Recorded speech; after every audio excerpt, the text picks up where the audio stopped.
আল্লাহ তাআলা বলছেন রমজানের প্রত্যেকটা রোজাকে আমি আল্লাহ তাআলা ইমানদারদের জন্য ফরজ করে দিয়েছি অ্যাজ ইট ওয়াজ বিফোর, যেমন এটা আগেও ফরজ ছিল। এবং এটা ফরজ করার মূল উদ্দেশ্য কি আল্লাহ তাআলা বলছেন লাআল্লাকুম তাত্তাকুন, যাতে করে তোমরা আল্লাহর ভয় অর্জন করতে পারো। আল্লাহর ভয় এটাকে আরবিক ভাষায় বলা হয় তাকওয়া। আমরা আজকে জানবো রমজানের মেইন উদ্দেশ্য কি এবং সে উদ্দেশ্য অর্জন হবে কেমনে এবং এই আয়াতের কি ব্যাখ্যা হতে পারে। পুরো সময় জুড়ে আমরা এই আয়াত থেকে তাফসীর শুনবো। আসুন আমরা তাফসীরে ফিরে যাই। আচ্ছা বলেন তো, রমজানের রোজা এটা কি সুন্নত, ওয়াজিব না ফরজ? আওয়াজটা কমে গেলে তো হবে না। সুন্নত, ওয়াজিব, নফল না ফরজ? ফরজ। তবে অনেকে আপনারা জানেন না যে আগে কিন্তু রোজা এই সিস্টেমে ছিল না। কোন উম্মতের উপরে ছিল 3টা রোজা, কারো উপরে ছিল 10টা রোজা। আমাদের কাছে সিস্টেম হচ্ছে না খেয়ে থাকা। তবে আগে এমনও বিধান ছিল যে রোজা মানে না খেয়ে থাকা নয়, রোজা মানে কথা না বলা। যেমন মারিয়াম আলাইহিস সালাতু ওয়াস সালাম বলেছিলেন ইন্নী নাযারতু লির-রহমানি সাওমা ফালান উকাল্লিমাল ইয়াওমা ইনসিয়া। উনি বলছেন আমি আল্লাহর নামে রোজা রেখেছি, মান্নত করেছি, অতএব আজকে আমি কারোর সাথে কোনো কথা বলবো না। তখনকার সময়ে কথা না বলাই ছিল একটা রোজা। এখন রমজানের রোজা হচ্ছে একটা ফরজ প্রভিশন, ফরজ বিধান। আল্লাহ বলছে প্রত্যেকটা রোজার বিনিময়ে তোমাকে একটা গুণ অর্জন করতে হবে, গুণটার নাম হলো তাকওয়া। আচ্ছা, তাকওয়া মানে কি? ব্যাখ্যা শুনবেন। আপনাদের ওই যে পেছনে আমি দেখতে পাচ্ছি অনেক জঙ্গল আছে, এই যে এদিকে আমার দিকে তাকান। ওদিকে যখন আসলাম চতুর্পাশে গাছ গাছালি সবুজ শ্যামল দিয়ে ঘেরা। আচ্ছা, দিনাজপুরের বিরলের ভার, আপনি যদি একটা জঙ্গলে যান, মনে করেন আফ্রিকার জঙ্গল মনে করেন, অথবা ভাবেন আমাদের খুলনার সাতক্ষীরার সুন্দরবন। সুন্দরবনের নাম তো শুনছেন সবাই আপনারা নাকি? কথা কনা শুনছেন তো সবাই আপনারা নাকি? আচ্ছা, সুন্দরবনে আপনি হাঁটতেছেন রাস্তা দিয়ে। আচ্ছা বলেন তো, বুঝে থাকলে রাস্তায় কি শুধু রাস্তাই থাকে না বাগানের রাস্তায় কাটাও থাকে? কাটাও থাকে, সাপ থাকে, বিচ্ছু থাকে, অনেক কিছুই থাকে। আপনি যখন বাগান দিয়ে হাঁটবেন, জঙ্গল দিয়ে হাঁটবেন, আপনি খুব সাবধানে হাঁটবেন। কেমন করে হাঁটবেন? আপনি জুতা পরবেন, হাতে একটা লাঠি রাখবেন, যেন সাপ অ্যাটাক করলে আপনি অ্যাটাককে ডিফেন্স করতে পারেন। এটাই হচ্ছে তাকওয়া। হাদিস থেকে বলছি, উবাই ইবনে কাব রাদিয়াল্লাহু তাআলা আনহু কে ওমর ফারুক রাদিয়াল্লাহু তাআলা আনহু ডাক দিয়ে বললেন, হে উবাই ইবনে কাব, মা তারিফুত তাকওয়া? হে উবাই, আমাকে একটু বলো তো তাকওয়া কাকে বলে? উনি বললেন, ইয়া আমিরুল মুসলিমিন, আপনি কি কখনো কাঁটাযুক্ত রাস্তায় হেঁটেছেন? বলছি ইয়েস, আমি হেঁটেছি। কেমনে হেঁটেছেন? বলছেন আমি জুতা পরেছি, বুটের জুতা, যাতে কাঁটা আমার ভেতরে ঢুকে না যায়। হাতে আমি লাঠি রেখেছি, যাতে সাপ বিচ্ছু অ্যাটাক করলে আমি ডিফেন্স করতে পারি। উবাই ইবনে কাব বলছেন, that is the definition of তাকওয়া, এটাই হলো তাকওয়া। তো ওমর ফারুক বলছে, কি বললেন? এইটা তাকওয়া কেমনে হয়? আমি তো সংখ্যা বুঝলাম না, একটু বুঝায় বলেন। উবাই ইবনে কাব বললেন, দুনিয়াতে চলতে গেলে একদিকে আছে হালাল, আমার কথা বুঝে থাকলে উত্তর দেন। একদিকে আছে, সবাইকে বলতে হবে, একজনও মাইনাস হওয়া যাবে না। একদিকে আছে, আর একদিকে আছে হারাম। বলেন সবাই, একদিকে হালাল আর একদিকে।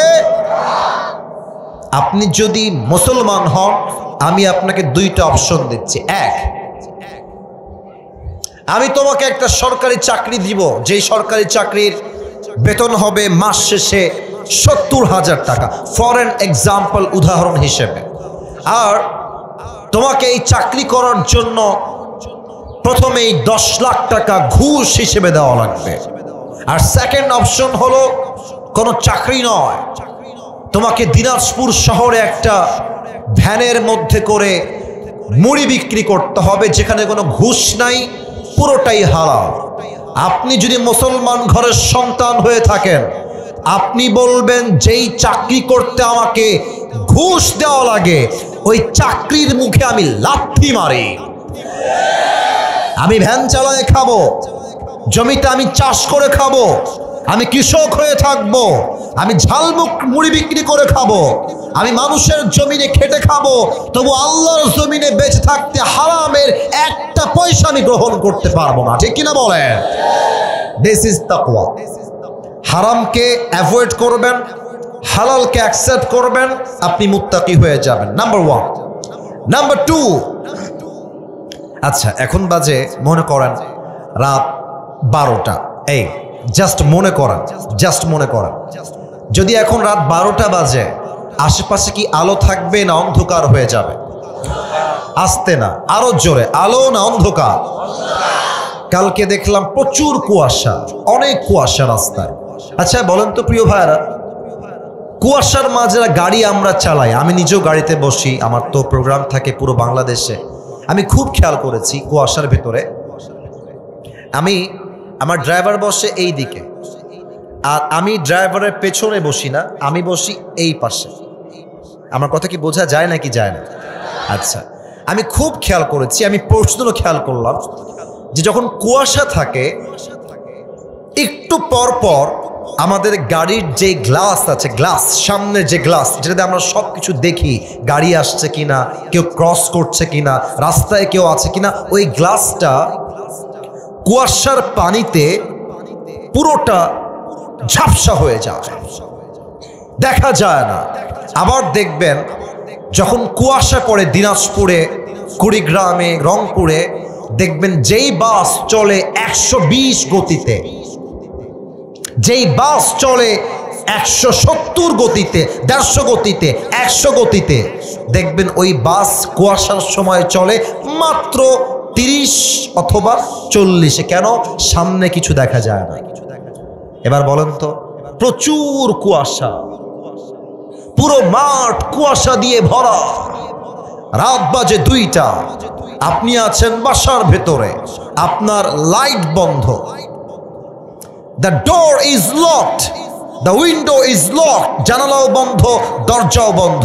আপনি বসে বসে মোবাইল ফোনটা বের করে উলঙ্গ ভিডিও দেখছেন, হিন্দি গান শুনছেন, অনেক যুবক রাত হলে পর্নোগ্রাফি দেখছেন। আপনাকে কেউ না দেখলেও আপনাকে দেখছে একজন, আওয়াজ দিয়ে বলেন সবাই, তিনি কে? অতএব এটাই হচ্ছে তাকওয়া। আমি আমার বোনদের কাছে আবদার রাখবো, আম্মা জান আমাকে এখান থেকে না দেখে স্টেজে গিয়ে বসেন, ওখানে প্রজেক্ট দেওয়া আছে না, তো আমাকে সরাসরি না দেখলেই ভালো। এই যে আপনারা ওদিকে তাকাবেন না, এইদিকে। আমি বলতাম না, আমার কমিটির ভাইরা আবদার রেখেছেন তাই বললাম, আম্মা জান বসে গেলে ভালো হয়। সবাই একটা তাকবীর দেন, নারে তাকবীর। অতএব কেউ না দেখলেও দেখে একজন আওয়াজ দিয়ে বলেন সবাই, তিনি কে? অতএব আমি যখন কোনো অন্যায় করব, কোনো পাপ করব, আমার হৃদয়ে সবসময় ভয় থাকতে হবে এক সত্তার, তিনি কে? যাদের হৃদয়ে আছে আল্লাহর ভয়, তারা কভু পথ ভুলে যায় না। আল্লাহর প্রেম ছাড়া এই দুনিয়ায় কারো কাছে কোনো কিছু চায় না। ঠিক কিনা বলে?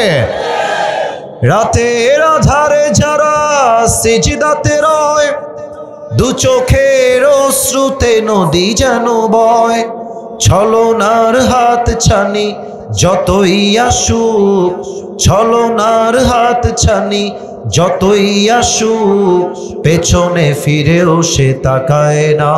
যাদের হৃদয়ে আছে আল্লাহর ভয়, তারা কভু পথ ভুলে যায় না। আল্লাহর প্রেম ছাড়া এই দুনিয়ায় কারো কাছে কোনো কিছু চায় না, ঠিক কিনা বলেন? এবার আসুন কিছু ঘটনা শেয়ার করি হাদিস থেকে। আচ্ছা, আমরা যেই দেশে এখন বসবাস করছি, দেশটা কি পরাধীন না স্বাধীন? ভয় পাচ্ছেন? ভয় পাচ্ছেন কেন? পরাধীন না স্বাধীন? আরে ভাই, আগে আমরা কথা বলতে পারতাম না তো। আমাদেরকে লিস্ট দেওয়া হতো যে হুজুর ওই বিষয়ে কথা বলতে হবে, মাটির নিচের ওয়াজ করতে হবে, মাটির উপরের দুর্নীতি নিয়ে কথা বলা যাবে না। আমি এখন একটা কথা বলছি সবাইকে, আগে আমরা দিন কায়েমের কথা বললে, আল্লাহর জমিনে আল্লাহর রাজ কায়েমের কথা বললে আমাদের গালি দেওয়া হতো রাজাকার, জঙ্গিবাদ আর মৌলবাদ বলে।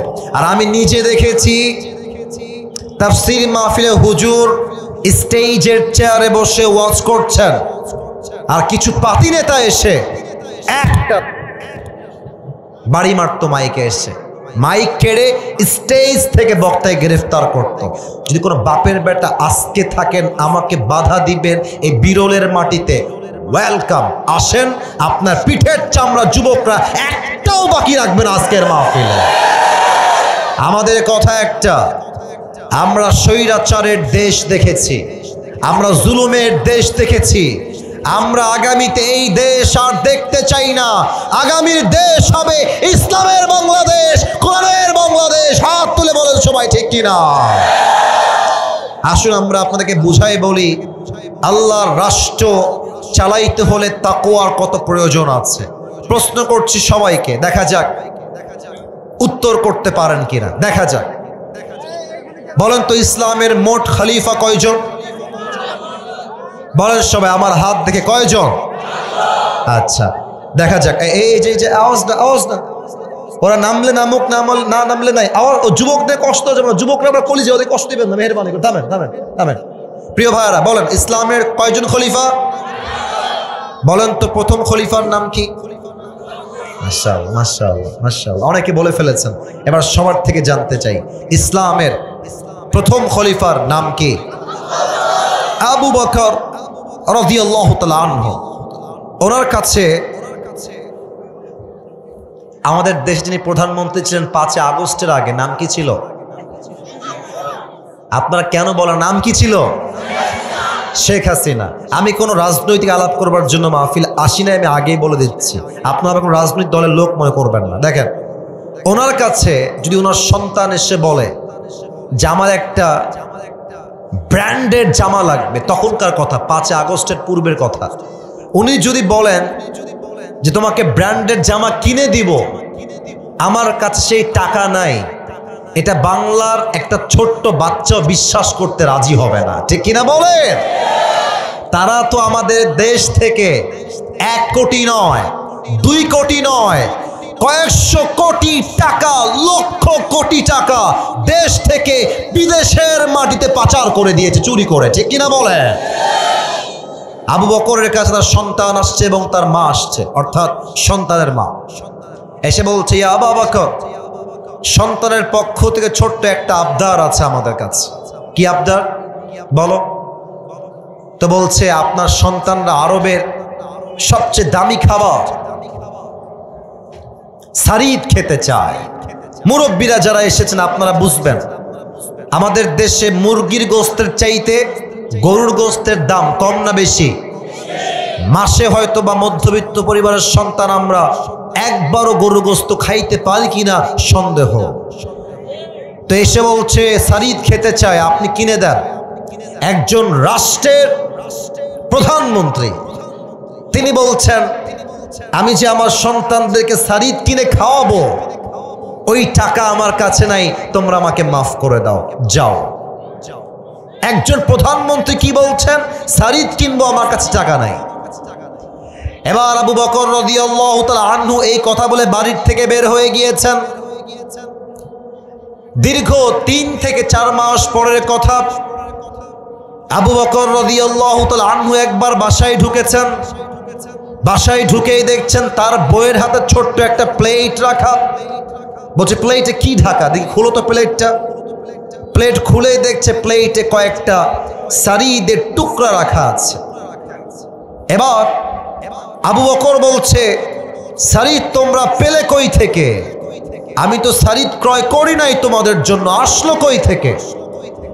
আবু বকরের বউ বলছে, ইয়া খলিফাতুল মুসলিমিন, আপনি যে আমাকে প্রত্যেক মাসে কিছু হাত খরচের টাকা দেন, প্রত্যেক মাসের টাকা বাঁচিয়ে বাঁচিয়ে বাঁচিয়ে বাঁচিয়ে কয়েক মাসে যা জমা হয়েছে সেই টাকাগুলো জমিয়ে আমি আমার সন্তানের আবদার পূরণ করবার জন্য কয়েক টুকরা সারিদ ক্রয় করেছি, এটা হালাল, টেক ইট, নেন, একটু খান, এটা আপনার জন্য হাদিয়া।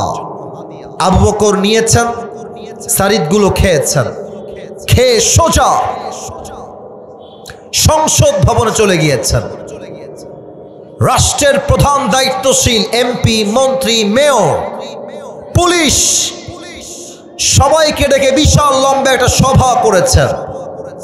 আর ডাক দিয়ে বলছেন, সবাই শুনবেন মন দিয়ে, আমি আবু বকর এই রাষ্ট্রের প্রধানমন্ত্রী হলাম, আমি একা, আমার উপরে সব দায়িত্ব। আপনারা আমাকে প্রত্যেক মাসে যেই বেতন দান করেন এই বেতনটা আজ থেকে কমায় দেন, যা ছিল কমায় দেন। তো একজন বলছে, আবু বকর কমাবেন কেন? বেতন তো আরো বাড়বে দিন দিন, কমাবেন কেন?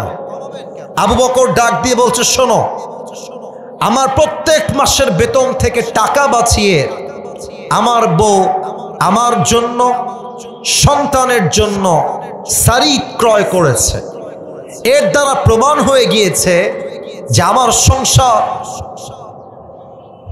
এর চাইতে কম টাকায় চলবে, তোমরা কমিয়ে দাও। যদি না কমাও, কিয়ামতের দিন আমাকে এটার জন্য পাকড়াও করবে একজন। আওয়াজ দিয়ে বলেন সবাই, তিনি কে? জাস্ট কয়েকটা টাকা বেতন কমিয়ে দিয়েছেন। এমন ভয় যদি আমার রাষ্ট্রের প্রত্যেকটা দায়িত্বশীল ব্যক্তিবর্গের মাঝে ঢুকে যায়, আগামীর বাংলাদেশ দুর্নীতিমুক্ত বাংলাদেশ হয়ে যাবে, ঠিক কিনা বলেন? এটা হচ্ছে আল্লাহর ভয়। আচ্ছা, আপনারা একজন ব্যক্তির নাম বলছি, দেখেন তো আপনারা সবাই চেনেন কিনা? পাকিস্তানের একজন টপ ফেমাস স্কলার, তার নাম হলো মাওলানা তারিক জামিল। নাম শুনেছেন? হ্যাঁ, আপনারা শুনেছেন, মাশাআল্লাহ। যুবকরা তোমরা দেখেছো, দেখবা ফেসবুকে ওনার ওয়াজ আসে, ওনার বাসা হচ্ছে পাকিস্তান।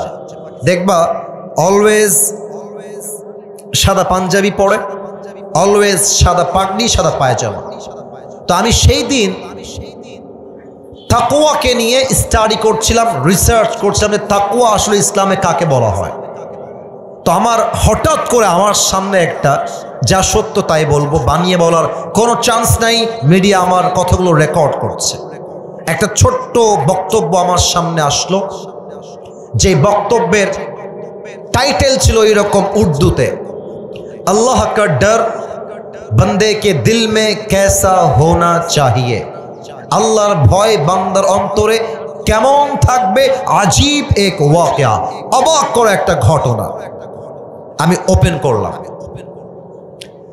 আচ্ছা, অসুস্থ হলে আপনারা কিসে ভর্তি হন? এই যে কথা না বললে দিনাজপুরের মাটির তো বদনাম হবে। অসুস্থ হলে আমরা কিসে ভর্তি হই? হসপিটাল বা মেডিকেল। আচ্ছা, এই যে পিচ্ছি, পিচ্ছি, ওকে ধরো তো, ওকে বসে দাও, বসো।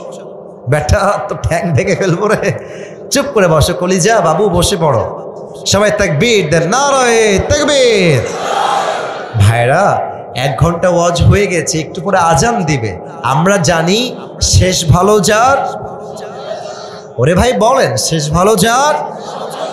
আর কয়েকটা মিনিট সময় আছে, আমাকে দেওয়া যাবে কি যাবে না? তো তারিক জামিল বললেন, পাকিস্তানের একজন যুবক আফটার বিং সিক, অসুস্থ হওয়ার পরে সে একটা খ্রিস্টানদের হসপিটাল, মিশনারি হসপিটালে ভর্তি হয়েছে। ভর্তি হওয়ার পরে যখন 7 দিন হয়ে গিয়েছে, আপনারা জানেন সবাই যে খ্রিস্টানদের প্রত্যেকটা নার্স হয় মেয়ে।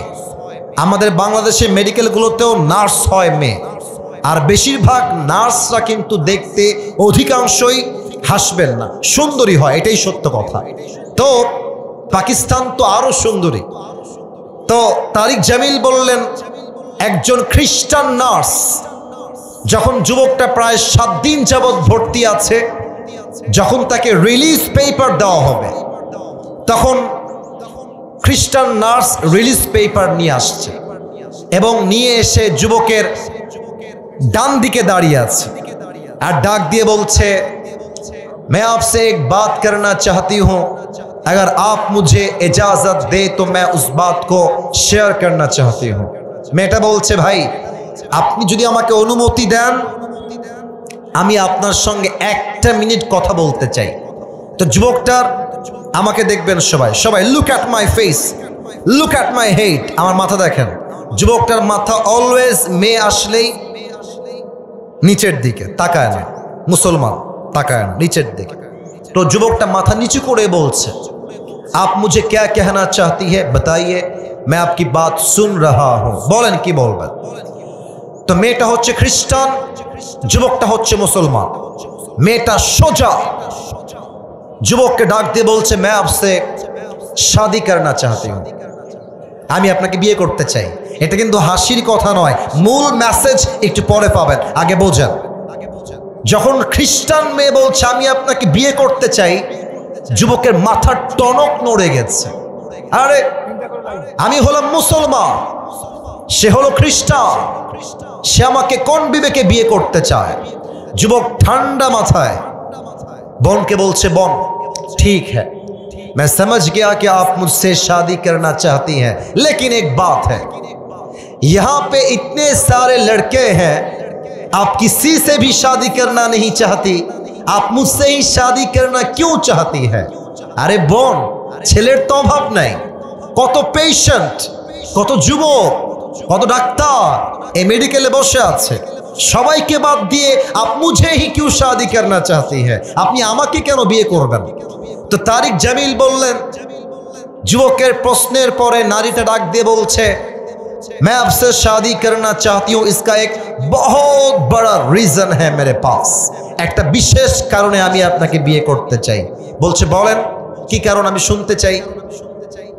মেয়েটা বলল, এখানে যত নার্স আছে সমস্ত নার্সের মাঝে সবাই জানে I am the most beautiful lady, আমার মতো সুন্দরী নার্স এই পুরো মেডিকেলে সেকেন্ড আর কেউ নাই। আমি যখনই পেশেন্টদের রুমে যাই চেক আপ করার জন্য, টেস্ট করার জন্য, দেখার জন্য, আমি যখনই রুমে এন্ট্রি নেই, हर कोई मुझे ऐसे ऐसे ऐसे ऐसे घूम के देखता है कि कौन आया है। সব যুবক আমার দিকে তাকায় থাকে ফেল ফেল করে, সবাই আমার রূপের প্রশংসা করে। বাট তুমি এমন একজন যুবক, আজ 7 দিন যাবত তুমি আমার এই ওয়ার্ডে ভর্তি আছো, আমি এতবার আসলাম, এতবার গেলাম, এতবার আসলাম, এতবার গেলাম, तुमने एक मर्तबा भी मुझे आँख उठा के नहीं देखा, আমার দিকে তুমি একবারও চোখ তুলে তাকাও নাই। আমি ভাবলাম সবাই তাকায়, এই যুবকটা কেন তাকায় না? আমি জানার জন্য গেলাম একজন ব্যক্তির কাছে, বললাম যে हर कोई मुझे देखता है, लेकिन ये मुसलमान लड़का मुझ पर आँख उठा के भी नहीं देखता, इसका वजह क्या है, কারণ কি, আমাকে দেখে না কেন? আমাকে ডাক দিয়ে তিনি বললেন, প্রিয় বোন শোনো, মুসলমান যুবকদের জন্য গায়রে মাহরাম নারীর দিকে তাকিয়ে থাকা হারাম। তো সেই যুবক চাইলে তোমাকে দেখতে পারে, চোখের মজা নিতে পারে, বাট ওই যুবক জানে যখন সে তোমাকে তাকিয়ে দেখে চোখের মজা নিবে, আত্মার মজা নিবে, দেহের মজা নিবে, ওকে কেউ না দেখলেও দেখবে একজন। আওয়াজ দিয়ে বলেন সবাই, তিনি কে? আমি এই কথা শুনে আমি তোমার জন্য পাগল হয়ে গেছি। আমি ভেবেছি জো লড়কা, এই কথা খুব ভালো করে শুনবেন আব্বাজান, যুবক ভাইরা একটু বোঝেন মেয়ে কি বলছে দেখেন। जो लड़का अल्लाह से इतना वफादार हो सकता है, वो लड़का अपनी बीवी से कितना वफादार होगा। আরে যেই যুবকটা আল্লাহকেই পরিমাণ ভালোবাসতে পারে, ও তোর বউয়ের জন্য জীবনটাকে বিসর্জন দিয়ে দিবে, ঠিক কিনা বলেন? এই জন্য আমি তোমাকে বিয়ে করতে চাই, তুমি কি রাজি আছো কিনা? এবার যুবকটা বলছে, अगर आप मुझसे शादी करना चाहती है तो एक शर्त है मेरे पास, अगर आप शर्त को कबूल कर ले तो मैं आपसे शादी करूंगा। शर्त আছে একটা, বলেন কি শর্ত? মেয়েটাকে যুবক বলছে, अगर आप कलमा पढ़ के मुसलमान हो जाए तो मैं आपसे शादी करूंगा। মেয়ে বলছে আমি রাজি আছি, নট আ বিগ ডিল। ওলামা একরাম নিয়ে আসেন, আলেম এসেছে, কালেমা পড়িয়েছে, মেয়েটা মুসলমান হয়েছে এবং ওই মেডিকেলে মুসলমান হয়ে দুইজনের সঙ্গে দুজনের বিয়ে হয়ে গিয়েছে। সুবহানাল্লাহ। আমি একটা কথা ওয়াল্লাহি আল্লাহর কসম করে বলছি, বানিয়ে বলি নাই, যা শুনেছি তা বললাম। মেসেজ একটাই, বিয়ের সময় আসলে অনেক মেয়েরা টাকা পয়সা বাদ দিয়ে বুইড়া টাকলার সঙ্গে বিয়ের পিড়িতে বসে যায়। মেয়েদের বোঝা উচিত বিয়ের সময় ছেলের টাকার জরুরি নয়, ভালো চাকরি জরুরি নয়, বিয়ের জন্য সবচেয়ে জরুরি তাকওয়া এবং যুবকের চরিত্র। ঠিক কিনা বলেন? আল্লাহ প্রত্যেকটা মেয়েকে চরিত্রবান যুবক বিয়ে করার তৌফিক দান করুক। পড়েন সবাই আমিন।